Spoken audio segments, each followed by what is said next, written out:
Assalomu alaykum. Hurmatli podpischiklarim, yaxshimisizlar, suvmisizlar? Kuninglar xayrli, barakotli o'tdimi? Bilasizlar, hammalar men umra safariga bordim. Umra safariga borgandan keyin umradan kelgan insonni ikkita yelkasida 40 kun farishtalar tark etmas ekan. Nimaki duo qilsa, duolari ijobat bo'lmasdan qolmas ekan. Men boshimga shunaqangi musibatli bir narsa tushib qoldi. O'sha narsani sizlar bilan bo'lishmoqchiman.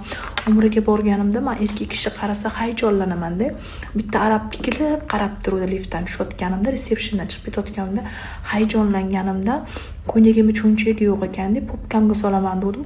Qo'limdan telefonim otilib ketib qolib, 16 Pro Max 512 talik telefonim gold rangli sinib qoldi. Shuning uchun olib bergani boshqa, dugonalarni olib bergani boshqa, do'stlarni olib bergani boshqa bo'lgani uchun men podpischiklarim olib berdi deb maqtanib yurmoqchiman.